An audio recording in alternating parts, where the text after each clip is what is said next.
Hi. Now we're ready for our next rhythmic pattern. And if you have the latest edition of the Suzuki Book 1, I'm going to actually skip to variation 3. So I'm going to save variation 2 for later. It's a little more complex, and I think once you have more practice with these other variations, then that one will be more easily learned. So now we're going to go to this pattern, and you may not read music, you may not know what quarter note, eighth notes, 16th notes are. I'll just still use those terms, and I think when you study the music, it'll start to sink in. So this pattern, it's long, short, short, long, short, short. Long just meaning it's relatively long to the two notes that follow. It's really an eighth note followed by two 16th notes, and it just repeats. So long, short, short, long, short, short, long, short, short. And it gets faster, so it's not really long, but there are unequal note lengths, note values, rhythmic values in this pattern.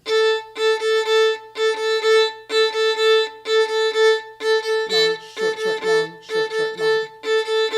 So if you'll notice, if I take out the short notes, okay, if I take out the short notes, I just go back and forth, down, short, short, up, short, short. So I want you to sort of get a gestalt idea of that. I want you to be aware that you have this alternating down, up, and that it's sort of a heavier feeling because these bows come on the beat. So it's, if our beat is bump, bump, bump, bump, bump, bump, bump, bump, bump, bump, bump, bump, and sort of feel that. So then when we add those short note values, you still feel more weight, more importance on that longer note value that occurs really with the beat. And for that note, we'll use a little bit more bow. Okay, so now we have slight bit of bow, a distribution, unequal distribution. So we use a little bit more bow on the longer note, shorter bows on the shorter notes. Now I'm going to exaggerate that just so you can see.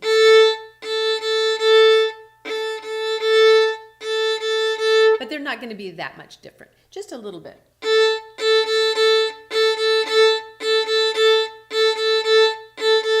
Okay, so start practicing that bowing pattern, which I synonymously use with rhythmic pattern, by the way, in case you haven't figured that out.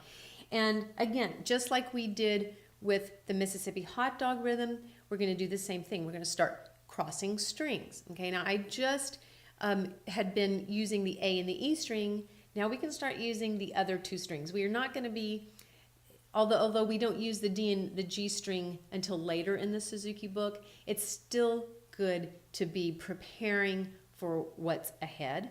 It's also good to train, in my opinion, to train more comprehensively, and rather than just learning the skills that you need right when you need them. So cross to a new string, cross to a new string. And that way you can start to compare the amount of bow weight that you need to get a really healthy sound. And you'll find that when you're on the G string, it takes a little bit more weight than it does, say, on the E string. But being able to juxtapose that, the changing strings like that, you can really sort of get this good overview. And it really is good training to be comprehensive.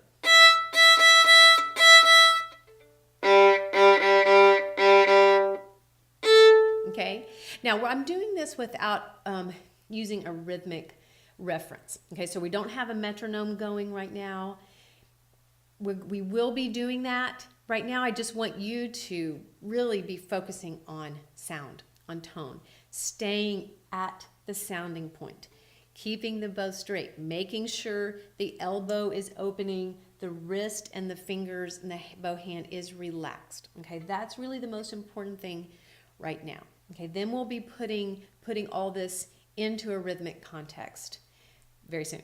So this is the next bowing pattern, and now that you know two bowing patterns or rhythmic patterns, you can start switching. You can go from one to the other, and I'll have little exercises with the media files attached to this lesson so that you can download for practice.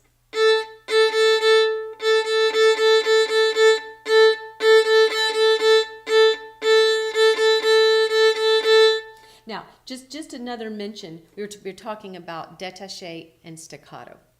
So with this first, the longer notes, the long, short, short, long, short, short, I use a little bit more energy. I'm not going to call it a staccato bow stroke because I'm not coming to a full dead on stop. That's staccato. But I'm just pulling my bow a little faster, and it has a natural release that makes it sound a little bit shorter as opposed to. So it's a little bit of a faster bow stroke. Fast, fast.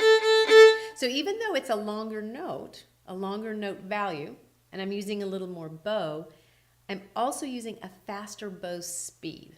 Okay, so we're bringing in a lot of technique now, talking about lots of things. We're talking about bow speed, bow weight, sounding point, but all these things are the ingredients we manipulate, we negotiate to really get the best possible sound. So it's good that you start understanding them right from the very beginning. So that's our variation C, which we're going to do after variation A.